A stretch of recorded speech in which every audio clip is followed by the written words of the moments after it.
39 জন আমাদের এই যে রোহিঙ্গা সশস্ত্র গোষ্ঠী এদেরকে গ্রেপ্তার করা হয়েছে। তো ওখান থেকে আরাকান আর্মির সঙ্গে মূলত এরা সংঘাত করেছে। এখন অনেকে নাকি ওদের চাপ সহ্য করতে না পেরে আমাদের বাংলাদেশের সীমানায় ঢুকে পড়েছে। আচ্ছা, যাই হোক, এখন ব্যাপারটা হচ্ছে আমি যেটা দেখলাম, একটা ভিডিওতে আমি দেখলাম সেখানে স্থানীয় জনগণ বিক্ষোভ করছে রাস্তা অবরোধ করে। তো আমাদের সেনাবাহিনী সেখানে অবস্থান নিয়েছেন, পরিস্থিতি নিয়ন্ত্রণে আনার চেষ্টা করছেন। এখন আমাদের জনগণ কিন্তু এখানে খুবই উত্তেজিত। আমি দেখলাম জনগণ উত্তেজিত যে আমাদের বিজিবি কিছু করতে পারলো না, আমাদের নিরাপত্তা দিতে পারলো না। আমি আমাদের প্রিয় দেশবাসী বা জনগণকে যেটা বলতে চাই, আমাদেরকে এখন বিশ্ব পরিস্থিতিটাকে একটু বুঝতে হবে। আসলে সেনাবাহিনী, বিজিবি ওনারা আমাদের ফোর্স, ঠিক আছে, কিন্তু আমাদের পুরো জনগণ যদি আমরা ঐক্যবদ্ধ না হই, আমাদের নিজেদের নিরাপত্তা নিয়ে আমাদের যদি নিরাপত্তা কনসার্ন এখন থেকে না হই, তাহলে আমাদেরকে রক্ষা করতে কেউ পারবে না। বিশ্ব পরিস্থিতি কিন্তু ভালো না। তো আপনি বলেছেন যে নিরাপত্তা হুমকি, এটা আমরা আগেও বলেছি। আমাদের দেশে যখন কালবৈশাখী হয়, লন্ডভন্ড করে নিয়ে যায়, আমি এটা বলেছি যে আমাদের কিন্তু কালবৈশাখীর মানে সম্ভাবনা আছে আপনার পূর্ব এবং দক্ষিণ কর্নারে, অর্থাৎ মিয়ানমারের দিক থেকে।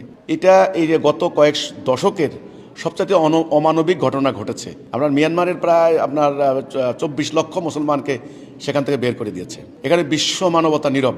জাতিসংঘ তো কোনো ভিত্তিই নাই, কোনো কিছুই নেই। কেউ কিছু করলো না, কেউ কিছু বললো না। আসিয়ান পর্যন্ত কেউ কিছু বললো না। মিয়ানমারের সরকার সেটাকে সমর্থন দিয়েছে। এখন বৌদ্ধ ধর্মীয় সংখ্যাগরিষ্ঠ এরা, আমি ধর্মের কোনো এখানে মুখ্য পরিচয় না, কিন্তু এটা না বললে তো ক্লিয়ার হচ্ছে না ব্যাপারটা। তারা কি করলো? তারা মুসলমানদেরকে বের করে দিল। এটা একটা এথনিক ক্লিনজিং বলা হয়, মানে সাম্প্রদায়িক নির্মূলকরণ প্রক্রিয়া। যাই হোক, এই যে একটা গোষ্ঠীকে নির্মূল করে দিল, এখন বাংলাদেশ তো কঠিন একটা নিরাপত্তা সংকটে পড়েছে। এখানে লক্ষ লক্ষ মানে আরাকানি মুসলমান, এনারা নানান ধরনের সংঘাতে এরা জড়িত, নানান গ্রুপ জড়িত। গত সরকার কিন্তু মানবিক কথা বলে তাদেরকে আশ্রয় দিয়েছে। তো এটা তো কোনো যুক্তির কথা হতে পারে না। ঠিক আছে, মানবিক প্রসঙ্গ আশ্রয় দিলাম, কিন্তু তাই বলে ধরেন ভারত থেকে কোটি কোটি মুসলমানকে ঠেলে এখানে দিয়ে দেওয়া হবে, এ তো হতে পারে না। এজন্য এটা আমাদের জন্য খুবই বিপজ্জনক একটা সংকেত, অশনি সংকেত। এই আরাকান আর্মি এরা যেভাবে আমাদের দেশের উপরে প্রায় সীমান্ত অতিক্রম করে হামলা চালাচ্ছে, আমরা দেখতে পাচ্ছি আমাদের কক্সবাজারগামী আপনার হলো পর্যটকবাহী নৌকার উপরে গুলি চালিয়েছে।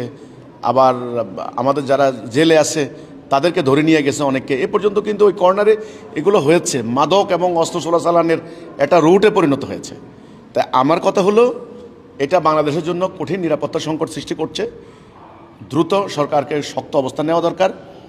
আমি মনে করি সমাধানের একটা মাত্র উপায়, শক্তভাবে মিয়ানমারের রাখাইন মুসলমানদেরকে তাদের নিজ বাড়িঘর উদ্ধার করার জন্য, বাড়িঘরে